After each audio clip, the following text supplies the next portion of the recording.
तो चक्रधर जी अपनी माँ में गुरु भाव रखते थे, जो आज्ञा हुई उससे पालन करना है। सबसे पहली गुरु माँ ही है, सबकी सबसे पहली गुरु है। गांव से थोड़ी दूर पर ही बहन का विवाह हुआ था। माँ अपने पुत्र चक्रधर को उसकी बहन के ससुराल भेजना चाहती थी। चक्रधर ने जाना स्वीकार कर लिया। चक्रधर जी को भेजने के लिए तैयारी की जाने लगी। तो पहले जैसे अब ऑटो चलते हैं, तो पहले ऑटो नहीं चलते, पहले पालकी चलती थी। जैसे कुछ समय पहले और रिक्शा चला के, ऐसा उसके भी पहले था कि दो आदमी वो रिक्शे टाइप एक गाड़ी जैसी होती वो लेके चलते थे। उसके भी पहले था पालकी। पालकी में ऐसे सवारी ले जाई जाती थी। तो एक पालकी मंगाई गई। अभी कुछ वर्ष पहले तक गांव में पालकी में दूल्हा जाता था, दुल्हे लाती थी, ऐसा। और पहले देखो, जब श्री रघुनाथ गोस्वामी जी के चरित्र को पढ़ते हैं, महाप्रभु चैतन्य देव जी के प्रकट, तो वो भी पालकी से ही आने जाने, तो उस समय पालकी ही आने जाने का साधन थे। तो पालकी मंगाई गई। माँ ने अपने पुत्र चक्रधर से कहा कि तुम्हें मेरी एक बात मान सकता है? माँ ने तो कहो।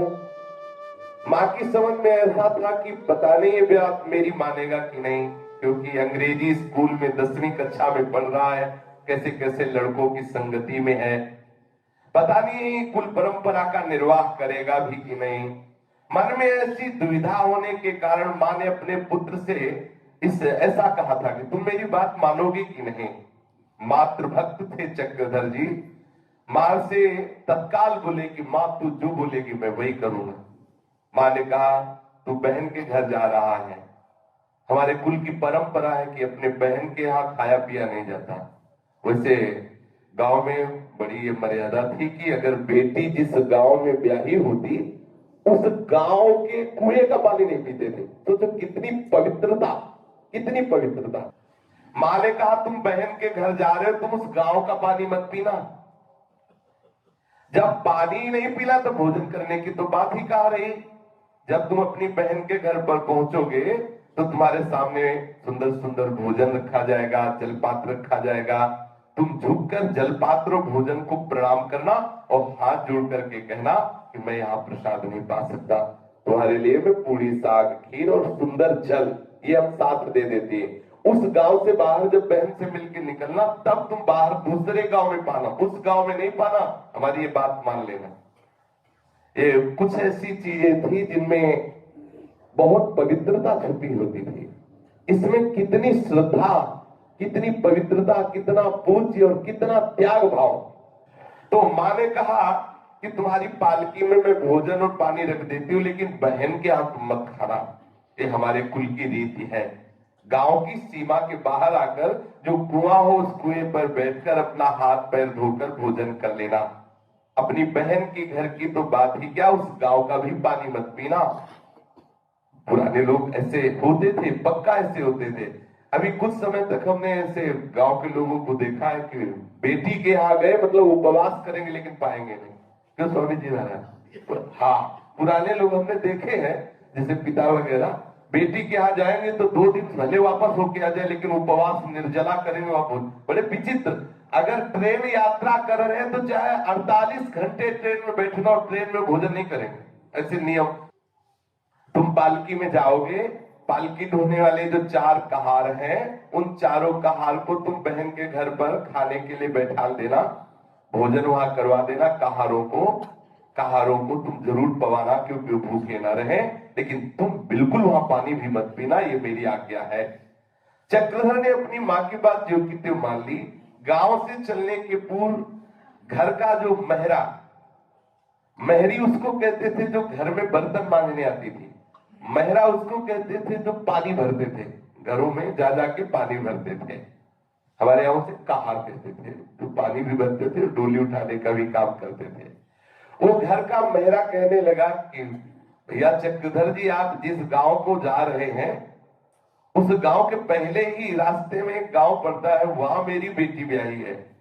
भैया तुम अगर जाना तो मेरी भी बेटी के हालचाल पूछे आना। चक्रधर जी से कहा। मेहरे को भी चक्रधर ने आश्वासन दिया कि हम अगर वहां से निकलेंगे तो जरूर आपके बेटी के घर जाएंगे। पालकी पर चढ़कर चक्रधर जी अपनी बहन के यहाँ चल दिए।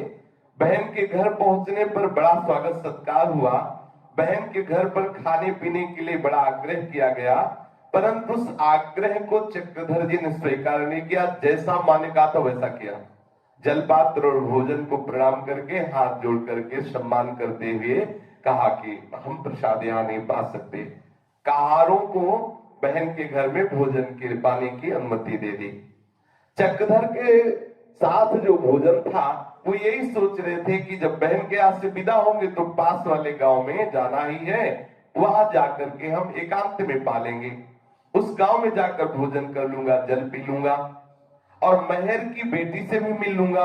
अब बहन से विदा होने का समय आया, जिसे देखकर बहन बड़ी प्रसन्न हुई थी और जिससे मिलकर हृदय में बड़ा प्यार उमड़ा था, उसी भाई चक्रधर को बहन ने बड़े भारी मन से विदा किया। अर्थात बड़ा हृदय में भाव आया कि भाई और रुकता तो अच्छा था। पालकी में बैठकर चक्रधर जी उस गांव में गए जहां महर की बेटी थी। महरे ने नाम पता ठीक ठीक बताया था। वो गांव बहुत छोटा था, पता लगाने में देर नहीं लगी। चक्रधर ने महरे की बेटी को बुलाया। वो दौड़ी दौड़ी आई और जब देखा कि रे ब्राह्मण कुल के श्रेष्ठ बालक चक्रधर जी मिलने आए हैं, उसने आके प्रणाम किया। चक्रधर जी की माँ ने 5 रुपया दिया था कि अपनी बहन को देना, तो चक्रधर जी ने वो 5 रुपए इस बेटी को दिए कि हमारी बहन के पास तो सब व्यवस्था है और ये गरीब की बेटी, ये भी तो हमारी बहन है। तो उस समय 5 रुपया लगभग, या समय 500 रुपया, 5 रुपए रख दिए। उस समय के 5 रुपए आज के कई सौ रुपए से भी अधिक है। इसकी तो कल्पना नहीं कर सकती थी वो गरीब की बेटी की मुझे कोई ब्राह्मण बालक किस भाव से कि 5 रुपए दे करके, और बहन वो आंखों से आंसू बहाती हुई देखने लगी। अब उस गांव में खाने पीने का तो प्रश्न ही खत्म हो गया, क्योंकि चक्रधर जी ने उसे बहन कह दिया। चक्रधर जी ने सोचा था कि महरे की बेटी वाले गांव में भोजन कर लूंगा जो पास में रखा हुआ है। अब मन बदल गया। जब बहन मानकर 5 रुपया दिया तो माँ की बात याद आ गई कि बहन के गांव में भोजन नहीं किया जाता, पानी नहीं पिया जाता। जो नियम अपनी बहन के गांव के लिए है वही नियम यहां भी है। ऐसा चक्रधर जी ने कहारों से पालकी उठाने के लिए कहा। लोगों ने बहुत कहा कि खा पी लीजिए, कोई आपकी बहन तो है नहीं, आप अन्न जल आपके पास ही है, यहीं पा लीजिए। उन्होंने कहा सगी बहन नहीं, कुल की बहन नहीं, कुटुंब की बहन नहीं, जाति की बहन नहीं, पर मैंने बहन कहा। बहन तो बहन होती है, उसमें जाति और कुल थोड़ी होता है। जब एक बार कह दिया बहन तो बहन बहन होती है। बाबा ने कहा, जब लोगों ने बताया कि भाई तुम्हारे कुल की नहीं, तुम्हारे जाति की नहीं है, तो तुम यहाँ पाओ। उनका बहन तो बहन होती है, एक बार कह दिया है मेरी बहन तो बहन होती है। आपका कहना ठीक है, पर जिसे एक बार बहन मान लिया उसके यहाँ खाना पीना नहीं हो सकता। बहन का नाता चाहे रक्त संबंध से हो या धर्म संबंध से हो, जब बहन कह दिया तो फिर जीवन भर उसे बहन मानना, ये है। ये महापुरुषों में पहले कितने पवित्र हृदय होते थे। एक बार कह दिया बहन तो जीवन भर उसे बहन की दृष्टि से देखना है। बड़ा राजकीय उस समय संबंधों में राखी का बड़ा महत्व पाया गया इतिहास में। कितना कितने लोग पवित्र हृदय के होते थे। लोगों ने देखा कि चक्रधर जी अपना आग्रह छोड़ने के लिए प्रस्तुत ही नहीं है, तब फिर एक और निकट गांव के ब्राह्मण ने चक्रधर जी से कहा कि पास वाले गांव में आप आकर के वहां भोजन पा लीजिए। पास वाले गांव में गए, वहां हाथ पैर धोया और फिर भोजन पाया। ऐसे अपनी माता की आज्ञा का पालन करने वाले श्री चक्रधर जी थे। एक बार फकरपुर ग्राम में राजा साहब के छोटे भाई का विवाह था। ये वो राजा साहब जिनके इनके पिताजी का उपरोहिती कर्म था। छोटे भाई चक्रधर जी को बहुत मित्र मानते थे। अब काफी मित्रता के कारण जब कोई भी उत्सव होता तो चक्रधर जी को उनके पिताजी को बुलाया जाता। राजा साहब ने कहा कि चक्रधर जी को हमारे बारात में जरूर चलना होगा। इतना स्नेह था कि आग्रह को चक्रधर जी टाल नहीं सके। बारात दरभंगा की ओर गई थी। रात को मजलिस बैठी, जैसे बारातों में गाना बजाना नाचना, ऐसा। उस मजलिस में दुर्गेश नंदिनी नाम की वाराणसी से गायिका आई हुई थी। बहुत सुंदर थी, बहुत राग रागिनियों का ज्ञान था। कहते तो थे उसे वैश्या ही, पर वो वैश्याकृत्य नहीं करती थी, वो गायन कला और नृत्य कला के द्वारा सभा को दी जाती थी। बहुत उत्तम गाती थी। रात को जब सभा बैठी तो सभा में राजा के बेटे ने देखा कि मित्र चक्रधर जी नहीं आए। तब दूल्हा ने अपना एक व्यक्ति भेजा और मिश्र जी को अर्थात चक्रधर जी को बुलवाया और कहा कि अगर वो सीधे ना आवे तो 4 व्यक्ति उनको जबरदस्ती हाथ पैर पकड़ के टांग के लाना और यहां बैठाना। क्यों नहीं आए चक्रधर जी? पीछे आपने ध्यान देकर पहुंचिए, एक सिनेमा नाटक हुआ था गांव में, जिसमें बहुत सुंदर नवयुवती गायिका और नृत्य करने वाली थी। चक्रधर जी आकर्षित हुए थे और उससे मिलना चाहते थे। लोगों ने बताया था कि आपका मिलना ठीक नहीं, क्योंकि चरित्रहीन है। इन्होंने कहा तब तो जरूर मिलना चाहिए, क्योंकि उसको उपदेश देना चाहिए। तो इतनी सुंदर है, इतना सुंदर गा लेती, नृत्य कर लेती है, तेरा चरित्र पवित्र हो तो कितनी सुंदर है। तो रात्रि में उन्हें स्वप्न में एक सिद्ध संत ने आकर कहा कि जगत कल्याण की भावना सिद्धों के लिए ठीक है, अभी आपकी मंजिल ये कल्याण की नहीं है, वहां जाने से आप अटक सकते हो और भटक सकते हो, स्वप्न में कहा था। तो उसी बात को यहां भी अंदर ही अंदर चिंतन कर रहे कि मुझे सभा में नहीं जाना चाहिए। जब दुर्गेश नंदिनी नाम की वैश्या जो नवयुवती थी गान कर रही थी, पर उस दूल्हे ने कह दिया राजा के जो बेटे थे कि और 4 आदमी पकड़ के उठा लाना। तो जब जाकर के 4 आदमियों ने कहा कि अगर आप प्यार से चलते हो तो ठीक, नहीं जबरदस्ती ले चलेंगे क्योंकि दूल्हे का ऐसा आदेश है। चक्रधर जी गए तो दूल्हे ने हाथ पकड़कर बगल में बैठा लिया और सुंदर पान पवाया चक्रधर जी को, वो स्वभावे जैसे होते हैं। जब दूल्हे ने अपने बगल में चक्रधर जी को स्थान दिया, पान पवाया, तो जो गायिका वैश्या वो समझ गई कोई विशेष है, कोई विशेष है। आई उसने सलाम की मुद्रा की और चक्रधर जी से पूछा कि साहब आपकी खिदमत में क्या पेश करूं। बस संत के वचन गूंज रहे हैं।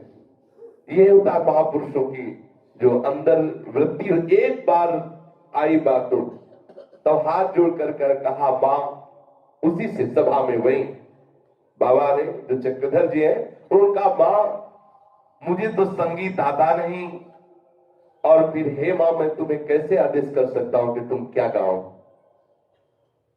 यहां तो बहुत से संगीत के मर्मज्ञ बैठे हैं, इस बारे में आप और किसी से पूछ लीजिए। पहली बार उसको किसी ने इतनी प्यार से मां संबोधन किया। जब मां सुना तो बहुत देर तक विस्मित आश्चर्यचकित होकर चक्रधर जी की तरफ देखती रही। कोई आज तक उसे मां नहीं बोला था। भरी सभा में, वो भी ऐसी सभा में, ब्याह की सभा में, और कोई इतने सम्मान से मां कहकर संबोधित किया। झकझोर दिया उस वेश्या के हृदय को एक बार मां बोल करके।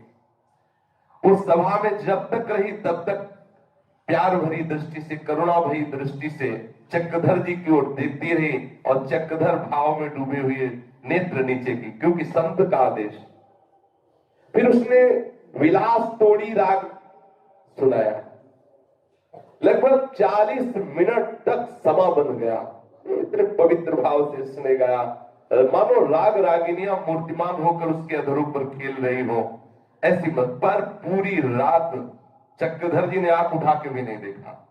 जो अंदर एक बात आ गई उसे, जब परिवार के लोगों ने देखा कि इनकी वृत्ति तो वैराग्य की तरफ जा रही है, इतना होनहार, इतना पढ़ा लिखा प्रवीण, और ये वैराग्य की तरफ, तो पिता ने ये घोषणा कर दी कि अब चक्रधर जी का ब्याह कर दिया जाए, क्योंकि अगर ब्याह में नहीं फांसा गया तो ये बैरागी हो जाएगा।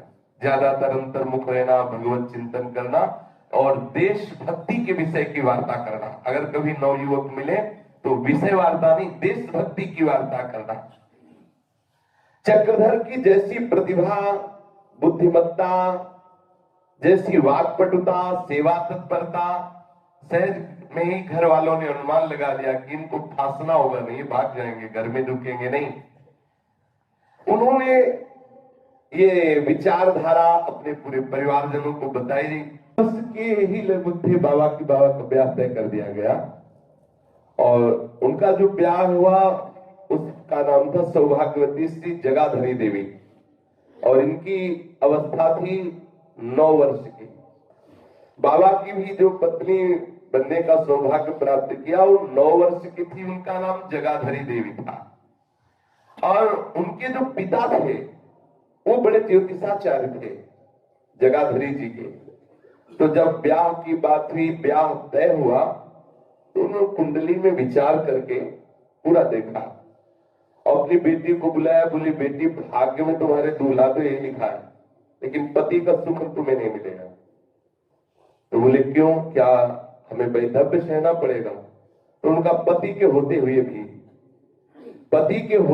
भी ये तुम्हें सहना पड़ेगा क्योंकि महान त्यागी और तपस्वी सन्यासी होगा, ऐसा उसकी कुंडली में ऐसा संकेत मिलता है। तो उनका ये हमारे बहुत सौभाग्य का विषय होगा कि ऐसा पवित्र भगवत आराधन करने वाला कोई मेरा पति, भले एक दिन के लिए पति बने लेकिन ऐसा ही मेरा पति।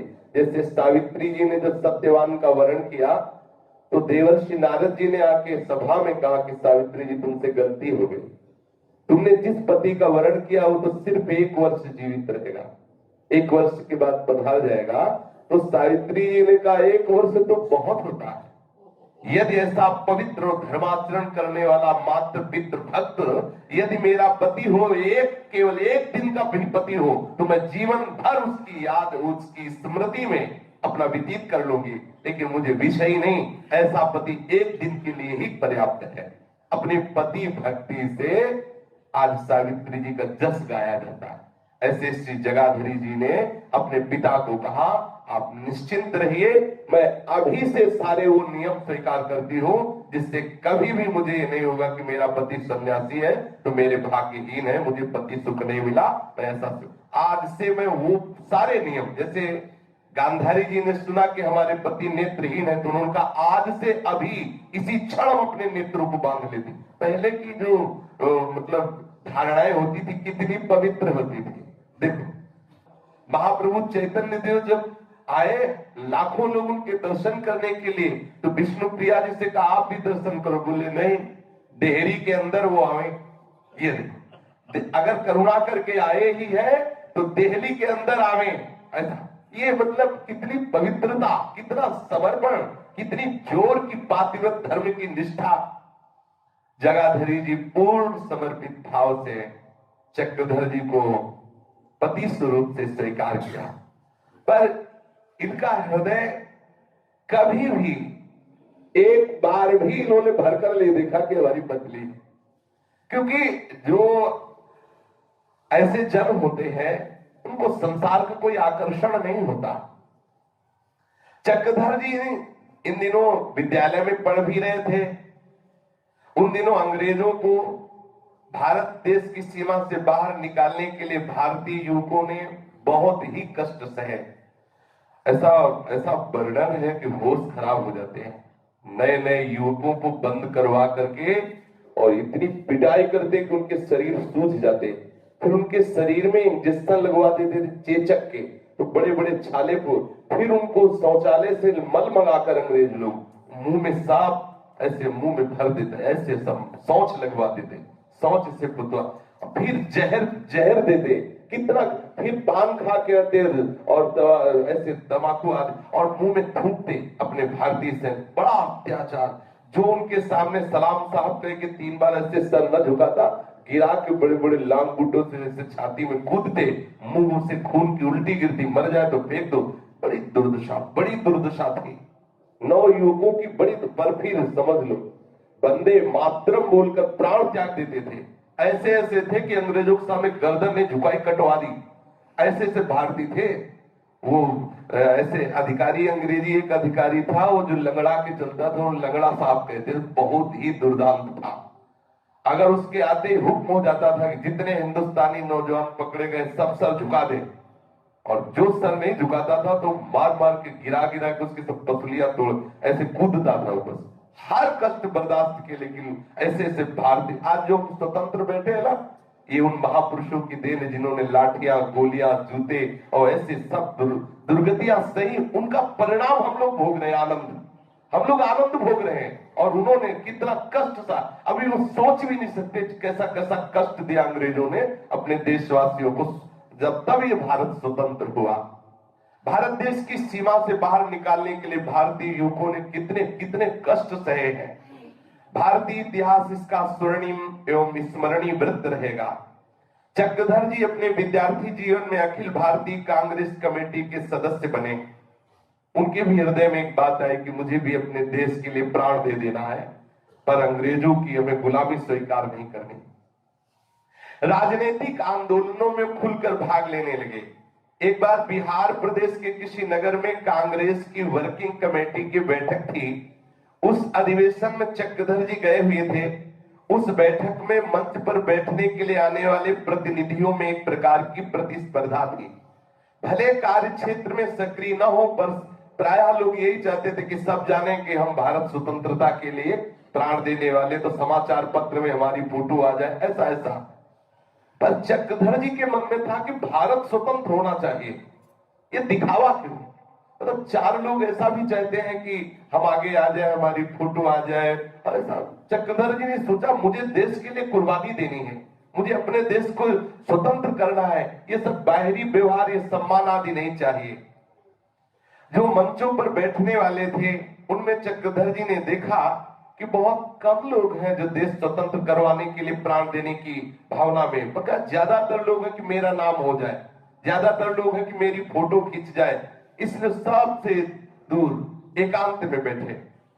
जब बैठक में एक प्रस्ताव कमेटी के सामने आया, उसका पारित होना जनहित की दृष्टि से वस्तुतः आवश्यक था, परंतु वहां जितने वक्ता खड़े होते उस प्रस्ताव के विरुद्ध बोल रहे थे। जनता की मति के संबंध में क्या कहा जाए, जिधर कोई बहा ले जाए उधर ही बह जाती। उन दिनों हाथ उठाकर प्रस्ताव के पक्ष में सम्मति देने की प्रथा थी। जिन सदस्यों ने उस प्रस्ताव को सामने रखा था उन लोगों को ऐसा लग रहा था प्रस्ताव गिर जाएगा। उन्होंने विचार किया कि यदि चक्रधर या सभा में बोल देते तो जरूर जरूर हमारे पक्ष में बात आ जाती। दूर कोने में बैठे हुए चक्रधर जी दिखलाई दे गए। उनको बुलाया गया मंच पर और भाषण देने के लिए कहा। चक्रधर जी भगवत स्मरण करते हुए जब भाषण देते सबको रोमांच हो जाता। एक होता है, एक भागवती काव्य बोलते एकदम जोश आ जाए, एकदम जिधर ऐसा होता है किसी किसी की वाणी में सामर्थ्य होती है। कोई ऐसे ऐसे महापुरुष संत हुए जिनके वचन सुनते ही लगा गया संसार को त्यागना कोई बड़ी बात नहीं, अब फौरन बैरा के मार के मार के। कोई ऐसे हुए हैं कि जिनको उत्साह बढ़ा, प्राण त्यागना कोई बड़ी बात नहीं, देश के लिए अभी फांसी पे चढ़ जाए। ऐसे जोशीले प्रवचन, ऐसे जोशीले भाषण में चक्रधर जी का जो निकला वो बड़ा चमत्कारी। संपूर्ण सभा देशभक्ति के रंग में रंग गई। जो ऐसी वहां विषम परिस्थितियां हो रही थी कि जिस प्रस्ताव को पास कराने के लिए बहुत सहयोग की आवश्यकता थी, तो ऐसा लग रहा था कि शायद वो परिस्थिति ना बन पावे, क्योंकि चक्रधर जी के भाषण में एक अद्भुत चमत्कार प्रकट हुआ। उसका मूल कारण है भगवत स्मृति। जिनके भी हृदय में भगवत स्मृति हुई, संयम सदाचार हुआ, वो जिस मार्ग में कदम रखे उनकी विजय हुई। जो जेल में यातना भोग रहे हैं उन भाइयों की तरफ देखो, चक्रधर जी ने कहा। उन बहनों की तरफ देखो जिनके सिंदूर को बंदूक की गोलियों से अंग्रेजों ने पोंछ दिया।